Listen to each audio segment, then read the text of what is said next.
Hello, everybody. You didn't get to see my face last time, so I thought I would show it to you this time. This guy is much more handsome. I thought of putting him in my place, but I'm afraid that you have me. You're stuck with this face for some months now. And behind me here, or behind the slide, you see that there is a funny little code here, the QR code. And if you download Microsoft Translator, you can actually watch this presentation in a lot of different languages. And right now, what you see on top of your screen is the language I'm speaking in, which is in English. This is because it will help those who feel like they want some extra help with following what I'm saying in English, if English is not your first language. And also, it is good if for some reason you can't hear what I'm saying. So here we go. All right, so here I am. Again, I didn't have a chance to introduce myself with my face last class. I am Dr. Ron Martinez. This is me. And here we go. Today, we have a class that's going to focus on what role does language have in the publication process, because last week we talked a lot about does English matter, and we established that English is not the only thing that matters, but maybe language to some extent does. So we're going to look at what role does language play in the likelihood of an article getting accepted or rejected by a journal. And by the end of today, we're going to show you some tools that can help you help yourselves, because I wish I could be there with you personally, have some coffee with you and enjoy your company and talk to you and give you individual help and feedback with your language, but I can't, because there are about 1,000 of you watching this right now. But you can learn get familiarized with a few tools that hopefully will get you on your way and make me redundant, basically. Don't need me. So that's great. All right, so talking about rejections. Rejections are a very common thing in the publishing world. Clarivate Analytics, in a recent survey, showed that around the world, around 45% of all manuscripts actually get rejected. So that's a reality. Of course, if you take this class and you follow every class, that rejection rate goes down to about 0.5%, but only if you do all the activities. According to PLOS Biology Journal Editor, they say that they reject over there around 90% of all manuscripts that are submitted. That's the same for Nature, Cell, and Science. And I guess the lesson to take away from that is that, and this is a topic, or this is a theme that we'll touch on again, that reviewers generally look for defects in manuscripts, and if you don't write something that is clearly of interest to a journal right away, then it can set you down a path towards rejection. So I feel like my job is partly done, at least, if I can get you over that first hump, where we can get an editor or a peer reviewer to be sympathetic, or as sympathetic as possible, to your manuscript when they read it. So we saw that there is a disproportionate representation in the world, from the Northern Hemisphere especially, for articles that are published. But we saw that it's more than just English, that English itself does not magically make a manuscript have more impact or anything like that. There's much more to it than that. And we saw that investment from countries is one thing that helps in technology and innovation and so on. But that whatever the reasons, this is what from the Martin Hewing study I showed you last week, whatever the reasons, they appear to lie outside any difficulties authors may have had in producing written English. So written English itself does not seem to be a determinant of whether or not an article gets accepted or rejected. Okay. And we touched on the idea of this publishing game, that there is a game played with certain rules that are more or less unspoken, that an author who is experienced sits down and is familiar with these games, this kind of game with rules about what the expectations are, what the rules are, and these include how a manuscript is set up. And so maybe one of the most important things I want to touch on today and emphasize is that academic writing is highly formulaic. Just like in the same way, a dance is basically, a ballroom dance is basically formulaic. You have certain steps, certain moves that are expected between yourself and a partner when dancing. And then of course, there's some wiggle room for creativity in that dance, but it's basically a formula, it's formulaic. And academic writing is highly formulaic, as we'll see, on at least two levels. One, on a structural level, the way information is presented is highly formulaic. You have certain information that's expected in certain places. And there's also formulaic in the language itself that is used to signal the information that you're delivering. So on a discourse level, so on the level of a whole article, it's formulaic, and also on the level of language, it's formulaic. But this is good news because it's something that you can learn. It's something that you can develop. So as an example of how formulaic language is, and I should also say publishing is, it's so formulaic that you have this kind of fish here that represents the sort of general shape that people expect in a manuscript. I wouldn't use a fish myself, but we'll talk about alternative metaphors a little bit later. The point is that the main body of a manuscript tends to always follow this IMRAD structure, which is the introduction, methods, results, and discussion. That's a sort of archetypical, prototypical manuscript structure. And these are kind of tantamount to dance moves. So there is some research on, sorry about the overlap in the print here, there is some research on why articles get rejected. I'm going to talk very briefly about some of these studies, what they've looked at. And they're from medical research areas, and they're from tourism research areas, they're from the humanities and language research areas. But what's interesting is that they all kind of tell a very similar story. These studies that have looked at why manuscripts have gotten rejected in the past, so the most common reasons. So let's first look at Diane Belcher's research from 2007.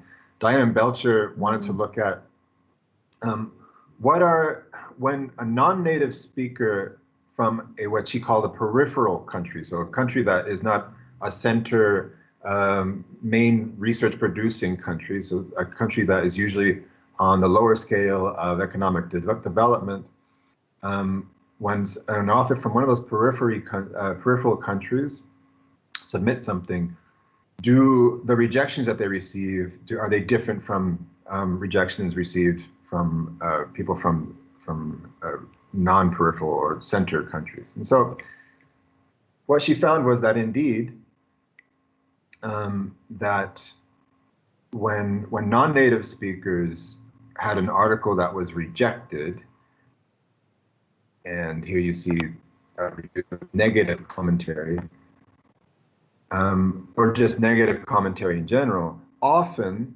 much more than with native speakers, there were a lot of comments, 90% of them, when they were rejected especially, had some comment about language use and style.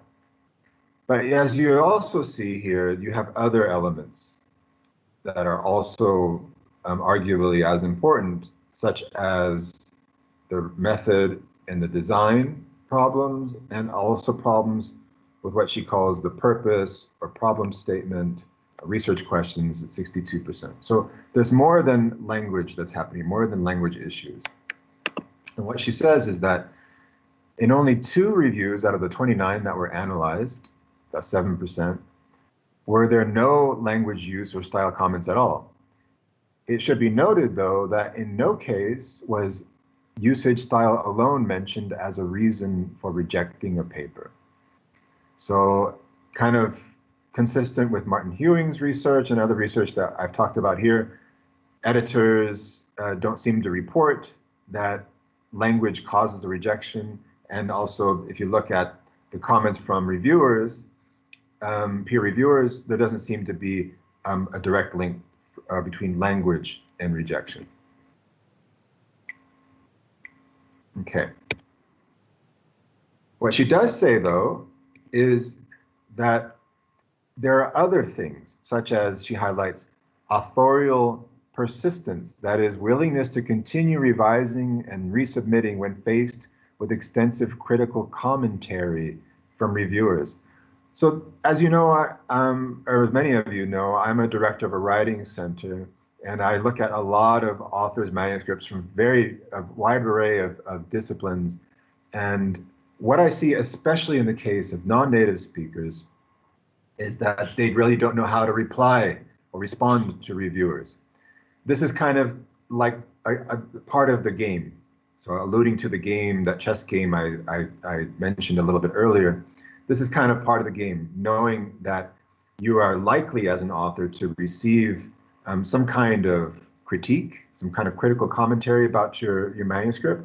And there's a good chance that if you respond well to those critiques, that you will be able to ultimately have your manuscript published. But if you are a non-native speaker, you may not, and if you have very little experience in the publishing game, you may not know that. You may not realize, okay, I've got this critical commentary. I don't know how to deal with it, or you may not know how to address the issues. And so we're going to talk about that today as well.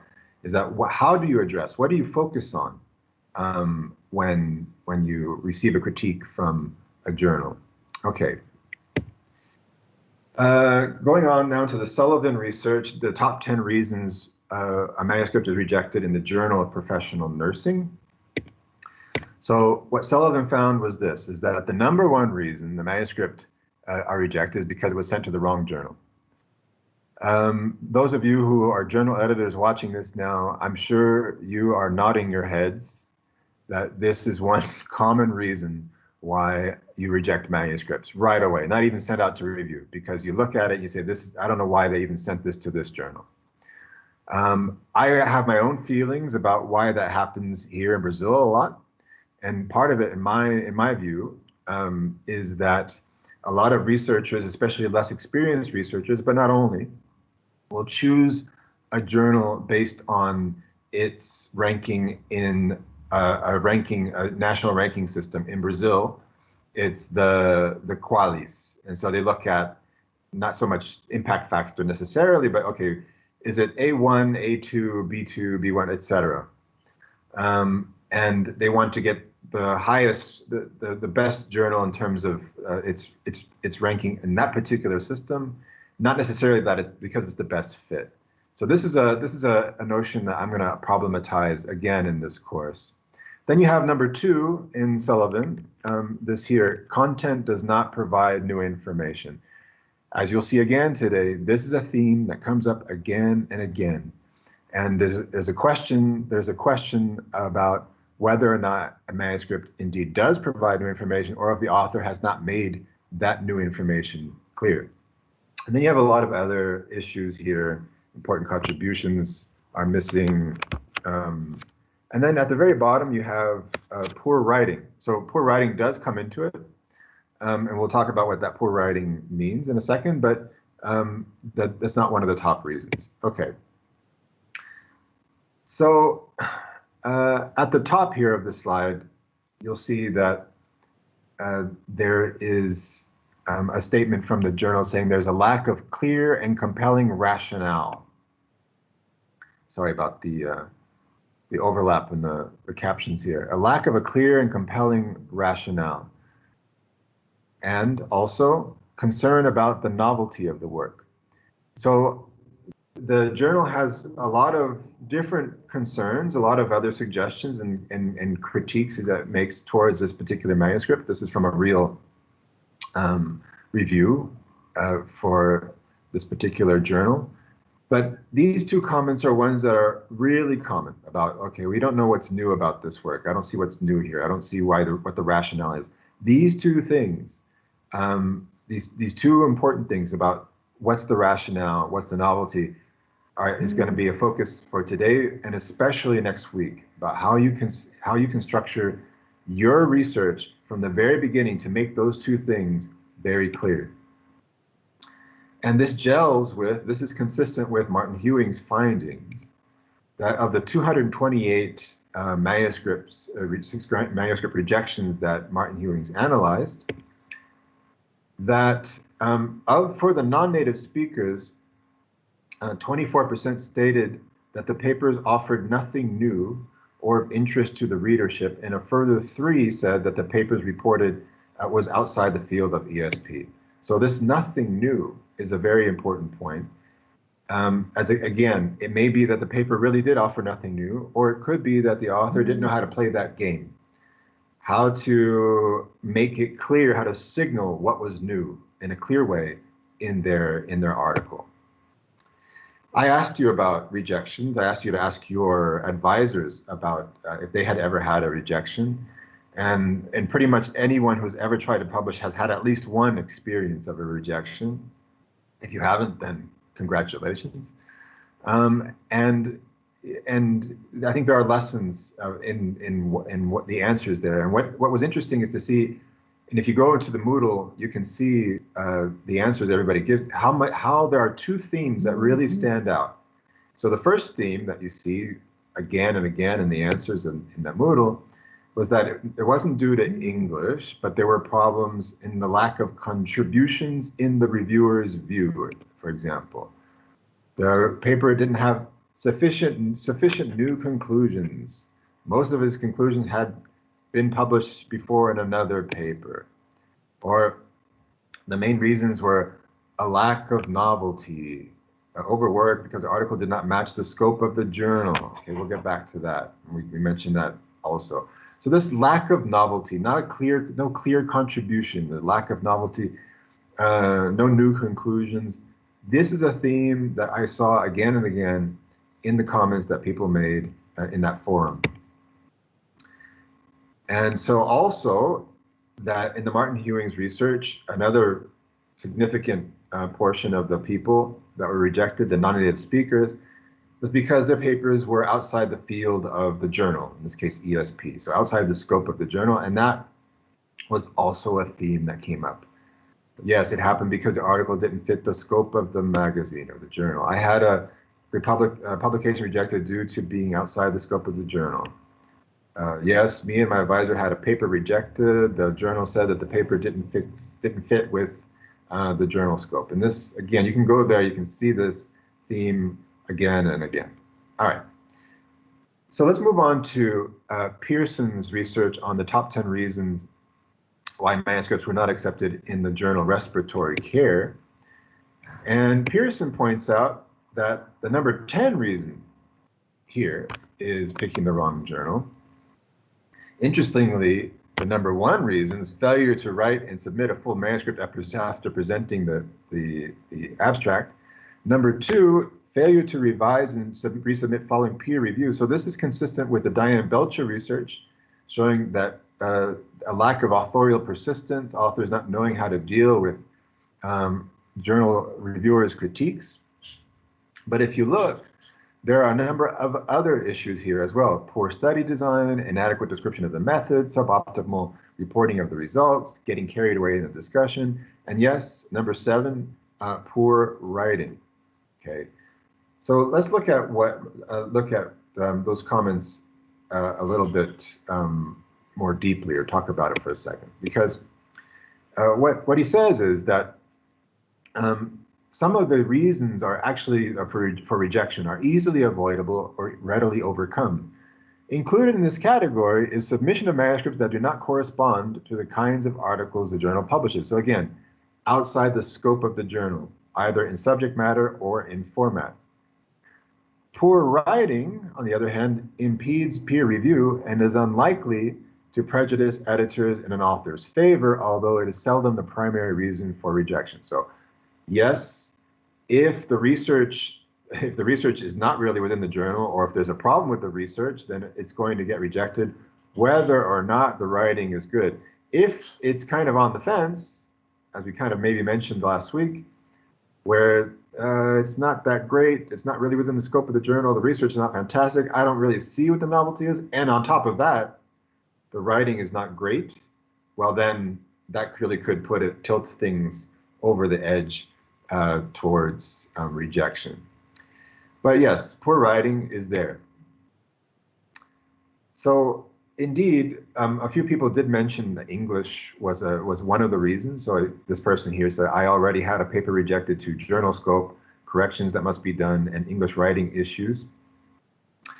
And remember, I think I mentioned this last week, that there is such a thing as what's called a desk rejection. A desk rejection is when you submit or someone submits an article to a journal and the English is really so bad, in the judgment of the editor, so poor that the editor won't even send it out for review. That's called a desk rejection. But that's not what we're talking about here. We're talking about after an article actually goes out for review. So what Sullivan says is that poor writing is a significant issue, but he also talks about what good writing is. So we talked about this last week, how good writing involves a paper being easy to read, and what that means is being able to follow the author's train of thought, and more importantly, perhaps to this week and next week, is that the purpose is stated clearly, explaining the importance of the topic. That's good writing. And so, on the other hand, if there are grammatical and spelling errors in themselves, may not be the reason for rejection, but they can contribute to it if this other stuff here is missing. Bordage, talking about rejection and acceptance of articles in academic medicine and why each happens, points out that this text being difficult to follow is one of the top reasons for rejection. An insufficient problem statement is a reason for rejection. And McKercher et al., talking about the rejection of manuscript the rejection of manuscripts for the Journal of Hospitality and Tourism Research, also point out that this is one of the top reasons. So number one being methodology, but the so what is, in their analysis, the number two. What is the significance of the topic? Why is this important? Why is this timely? Why should I read it? What is the contribution? That is, if it's lacking, if it's deficient in the manuscript according to their analysis, that can contribute very strongly to a rejection.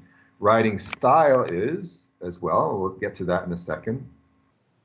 And then a number of other things such as plagiarism and so on. Now, writing style, if you look at that, what McKercher and I'll call issues of the writing style, it's not really to do with not having good English grammar per se, but it's also other things like inappropriate title used, inappropriate wording, and simply inappropriate or poor proofreading. I can say as a reviewer that when I read a manuscript that has simple, silly errors in it, it's a sign that the writers really didn't put as much care into the preparation of the manuscript that they should have. And so McKercher asked reviewers to kind of think aloud what is going through their heads when they are reviewing a manuscript. And so they're looking at a manuscript and they're saying, this is a reviewer speaking, there are numerous grammatical and logical faults throughout the entire manuscript. I have basically stopped copy editing the manuscript after the first sentence. The author should have found a professional editor to proofread the manuscript before sending it to a refereed research journal. So you can hear the frustration in that reviewer. The last thing you want to do with a gatekeeper, the person who can decide yay or nay, yes or no for your manuscript, is to frustrate them with simple grammatical mistakes. And this one here, logical faults. And we're going to talk about this again today, which basically means not being able to understand the relationship between one idea and the other, for example. This is a key point. McKercher et al. Also talks about how this formulaic aspect of academic discourse, and how many papers are also poorly structured. So it's the information that should be in each section is not sequenced in a way that it should be. So he says that, or they say, poor structure restricts the author's ability to elucidate the core thesis clearly. Such problems usually manifest themselves in a paper that lacks focus, rambles, or contains much irrelevant information. One report from a reviewer noted that the paper never really gets started. By page 8, the authors are still telling us what they intend to do in the paper. By page 18, the reader is still waiting to see what the paper is all about. Another was far more caustic, remarking that meandering on 40+ pages and without a clear focus is worse than useless. These are common pitfalls in my experience. Author not getting to her or his point. This 40+ pages or many pages without making a clear point is often a problem for less experienced writers and or writers who are simply taking their doctoral thesis or dissertation and trying to make it into an article by doing a Control-C, Control-V into an article and not retelling the story. But irrespective of the reason why it happens, it's not something that you want to do. You don't want to play with reviewers and or test their patience.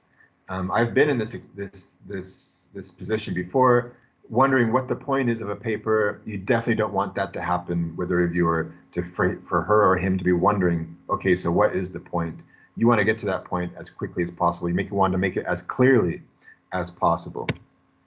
So if you taking all those things together, all the studies I just mentioned, if you kind of just do a checklist of what those authors mentioned, Belcher, Bordage, McKercher, Sullivan, and so on, and you look at all of the reasons on the left-hand column here why manuscripts are rejected,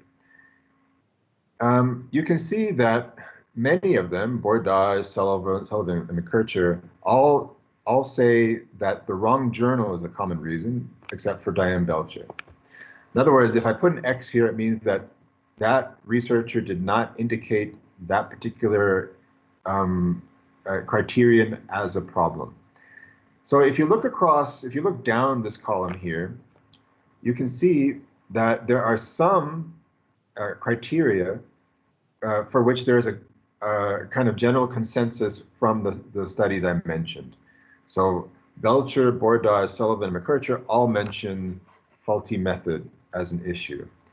All of those studies mention problems with the discussion and overstating the importance of findings. All of them mention writing being difficult to follow. All of them mention something to do with inadequate literature or an inadequate citation of relevant literature as being an issue, a common issue in articles that are rejected.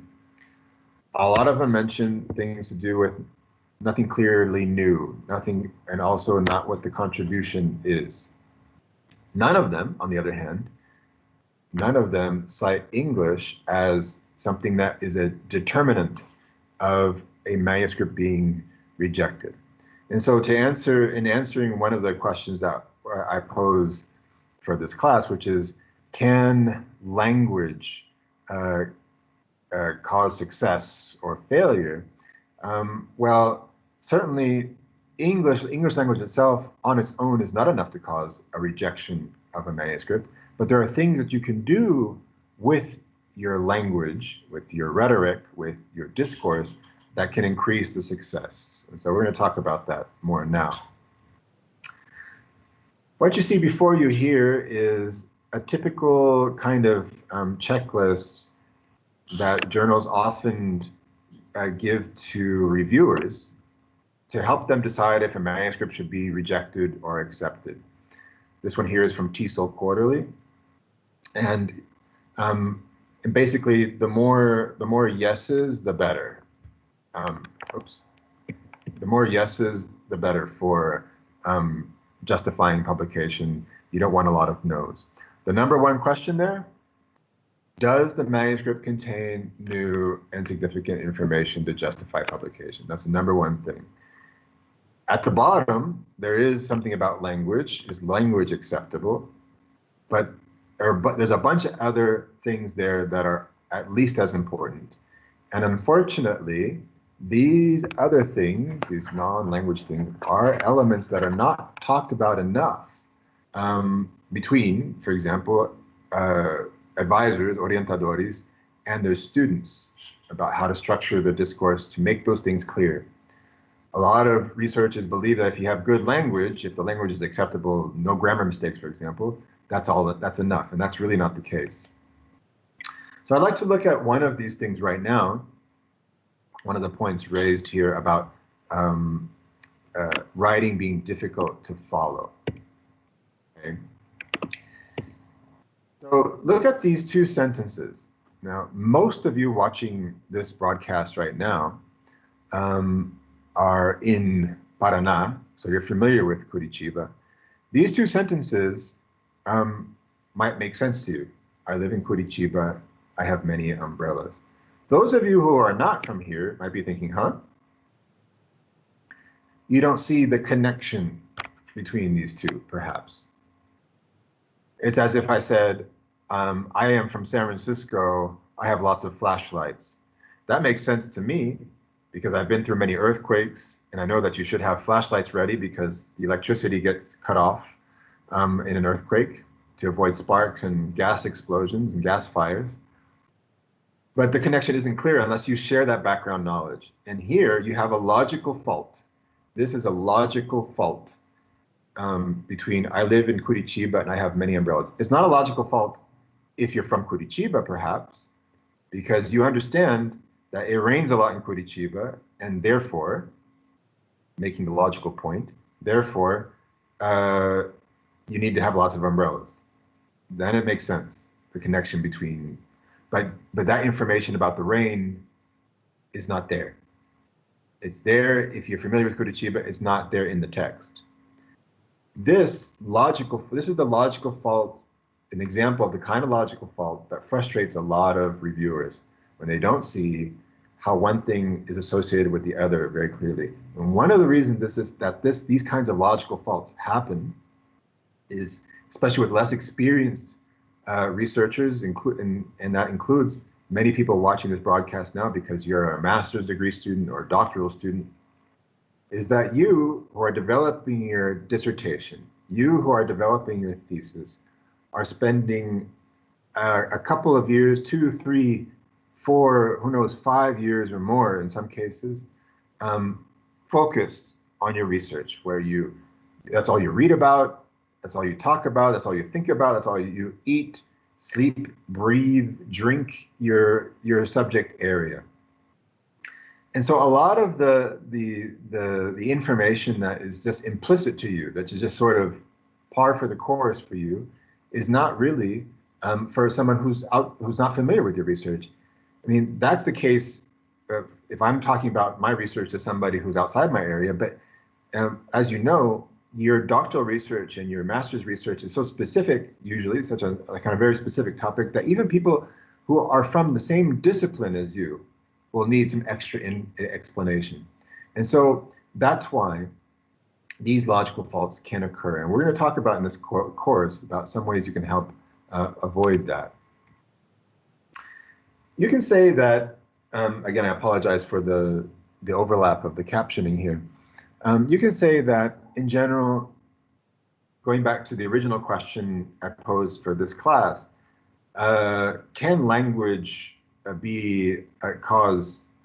help cause success or failure or acceptance or rejection of a manuscript? You could say that, broadly speaking, there are three levels, three elements, three facets of your writing, of a manuscript, that can lead to success or failure. One being language, the other being writing, and research itself. Language, in this case, means surface issues. So, is your language devoid of grammatical mistakes, punctuation problems, syntax errors, correct use of vocabulary? That would be language. Then the middle layer there, this writing, refers to the discourse, refers to how you make your argument, how you connect your ideas. Are there any logical faults in your writing? Does the writing follow that formula that I showed you earlier in the fish, the IMRAD, introduction, method, results, and discussion, or derivations of those? Does it follow the conventions that are expected in writing? So, first one, language, just superficial elements of language. Second one, discourse. And then finally, the bottom one here, the research itself. So obviously, this means things like, what did you do? What experiment did you run? What instruments did you use? Which population did you sample from? And so on. What was the general topic? That's the research. Okay, while all three of these things can cause a rejection or acceptance of a paper, depending on how good they are, I would argue that actually they have different weights. So the top of this pyramid, language, is much more narrower than the bottom part, the research part. Essentially, what I mean by that is, if the research is no good, that bottom pyramid, the base of the pyramid, well, the whole thing will just collapse. Doesn't matter how good your language is, doesn't matter how good your writing is. If the research itself, and this happened to me once in a paper where I had great writing, but the research wasn't that great, then the editors will see through that and say, okay, well, it's not really worth publishing. On the other hand, if you have really good research, but the writing and the language isn't that great, well, then those can be fixed, perhaps, but the research cannot be fixed. You can't change the experiment suddenly after the manuscript has been submitted. So that's the bottom of the pyramid. The writing part and the language part, those are also important. But what a lot of people tend to think of, especially when they take a course like this one that you're taking now, is that all they need to do is fix surface issues of language. If they get the grammar right, if they get the vocabulary right, then they're on their way. Actually, no. What we're going to be focusing on more in this course is this middle part here. I can't really help you with the bottom of the pyramid. That's between you and your program, you and your advisor. But I can help you, I hope to be able to help you with that middle part there, because that is an important thing. I also think that this is also important to note that language can cause problems if it is so poor that you can't really see the forest for the trees. You can't see the writing, and therefore you can't see the research. It makes everything else difficult to see. It makes everything difficult to see if the writing itself is so poor. But we're talking about really egregious cases here, cases where the language is so bad that you can't even see what the value in the research. But we're going to talk about language, and you'll be working on how to fix your own language a bit in this module for this week. But throughout this course, we're going to be really focusing a lot on this middle part here. Okay. Also, I should also say that this green part, this middle part, is applicable not just to English, of course. It's applicable, it should be applicable to any manuscript or any academic document that you produce, regardless of the language that you write it in. So hopefully, if your first language is Portuguese, for example, you'll be able to use the same tips and techniques that we talk about in this course in whatever manuscript you ultimately produce. Because if you look at this, here are a couple mistakes. Here is a preposition mistake here, the first one. I live into Curitiba instead of I live in Curitiba. That's a language error. That's a surface error. But I can still understand it. The same thing with the second one. It's an agreement error. I has many umbrellas instead of I have many umbrellas. And again, I can understand it, especially if it was more contextualized. I of course can fix these things. Any editor can fix these things. But you still have the same problem. You still have the same logical fault between how does this connect to that.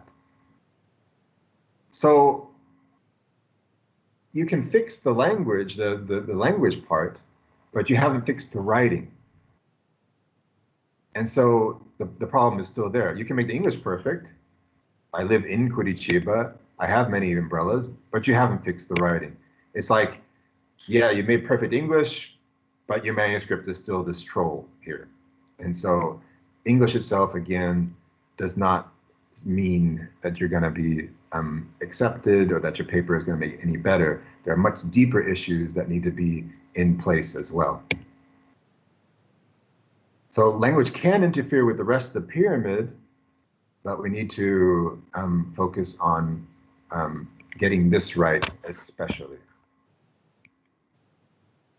Now I have a little task for you who are watching this.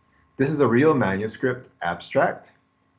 And there is one word that causes a problem here in terms of understanding what the contribution is. So the reason I want you to look at this is to show you that how language issues can cause a problem with understanding the value of the research and understanding those other layers of the pyramid. So take a few seconds, read through this abstract now, and look for a word, and hint, hint, it's in line 8, that caused this abstract to be problematic.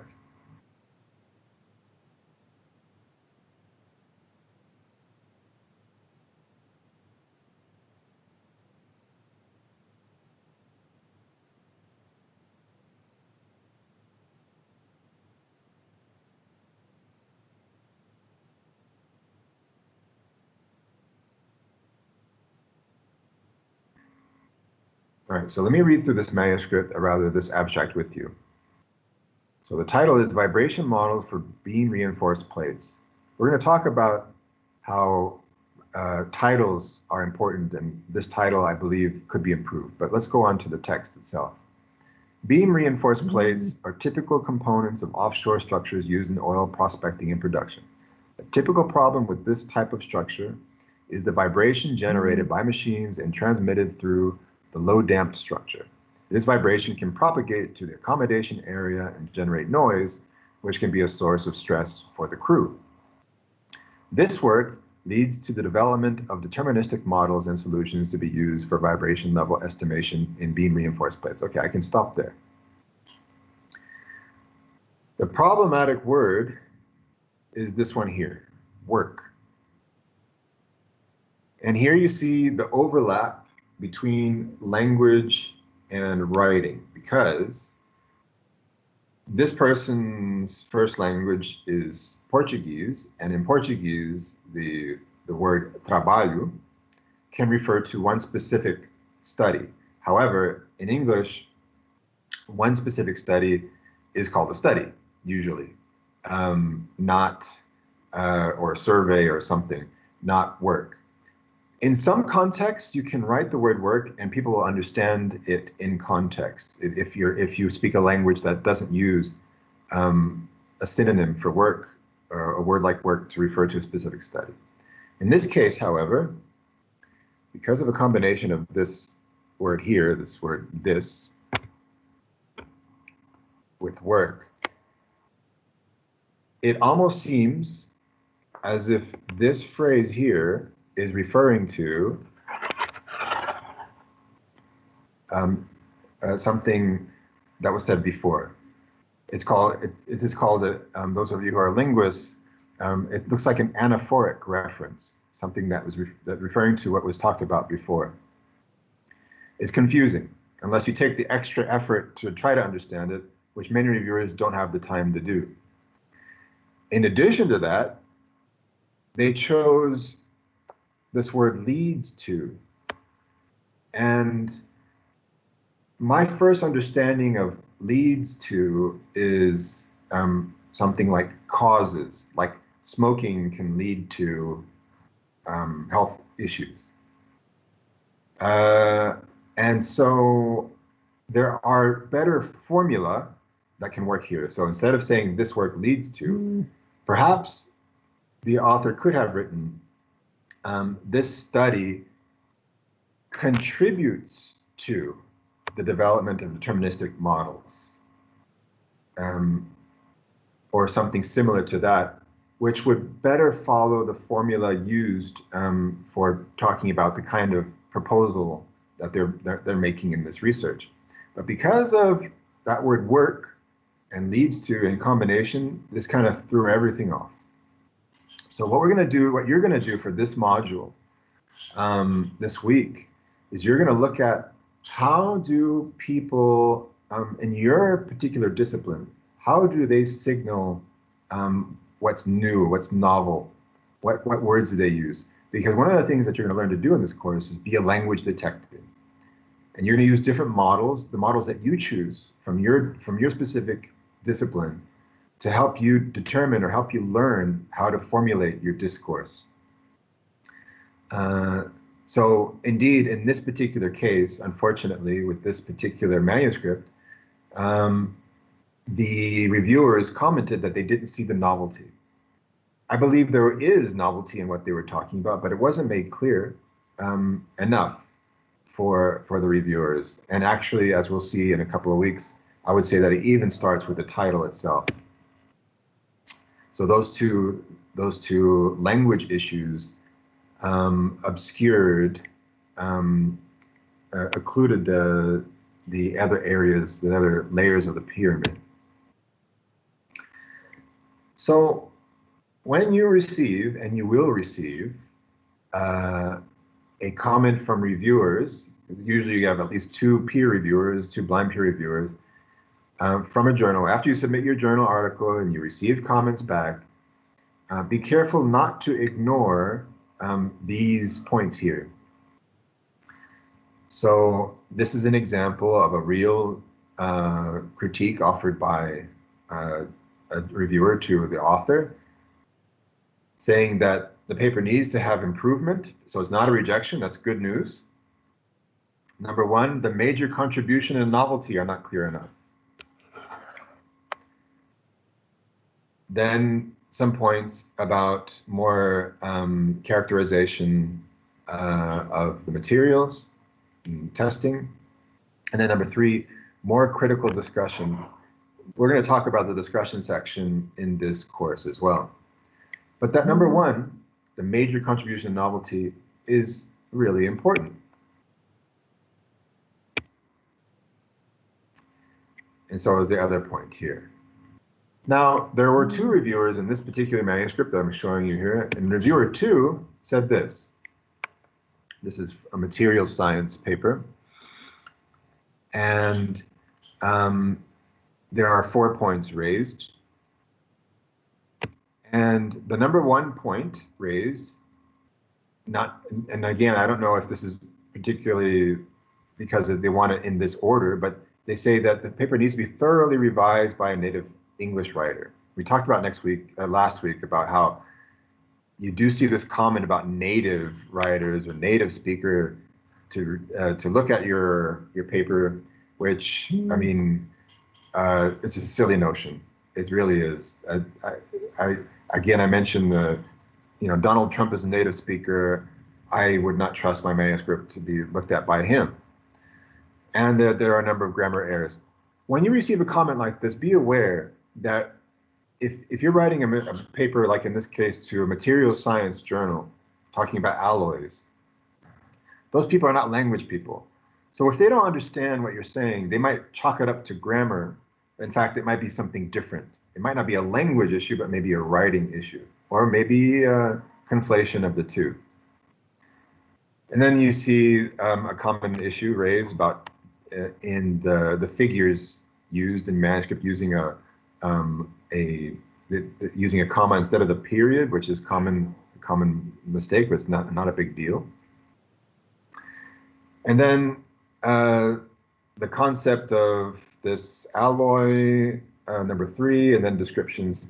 But this number 1 issue here, it's very tempting for you as an author when you receive this kind of feedback from a journal reviewer to say, okay, well, if I fix this, if I fix the grammar errors, if I have a native speaker look at it, then everything else will be okay, except that they forget that reviewer 1 also talked about these 2 important things, except so many people don't even have an awareness of what this means, what it means to talk about the novelty. How do you signal that in a paper? What critical discussion means. It's not something that you're taught when you enter grad school, for example. But we're going to talk about it in this course because that's what I feel I can do. I can't help your research. I can't make your experiments any better. I can help you describe them, but I can't make them any better. I can't do that, but I can try to make you a better salesperson and a better advocate of your own research, and develop an awareness, I hope, of how these points raised by reviewer 1 are at least as important as getting your grammar and your English right. So that's what I have today, just to kind of wrap up and say that, remember that there's no such thing as a native academic writer, that there are native speakers and non-native speakers of a particular language, but neither of those was born knowing how to write. And the good news is that academic writing for publication is a kind of game, is a kind of formulaic game with rules that you can learn to help you increase the success rate of your publication. Right? Now, on the Moodle, this week you're going to have you have three videos that you should watch, and unlike most videos that I myself during this quarantine don't really take very seriously and kind of just fast forward through them, please read through it, or rather view them with care, because they are really just as important as the class that you're watching right now. I didn't want to take your time to go through the demonstration of the software that I go through in these 3 videos, because it'd be kind of boring and kind of clumsy anyway, since I'd be doing a lot of talking and demonstrating when you on your computer probably wouldn't be able to use the computer at the same time. So the purpose of putting the videos up there on the Moodle is so that you can take time to pause the video if you want, and then try out some of the techniques I'm pointing out and kind of get a feel for the experience of the tools that I present. So those 3 videos are really important. And the objective of those 3 videos and the activities that follow is that so that you can begin to learn some of the ways in which you can help yourself with that first layer of the pyramid. That you can help yourself with the language issue without turning to a native speaker necessarily. So that's on your Moodle, and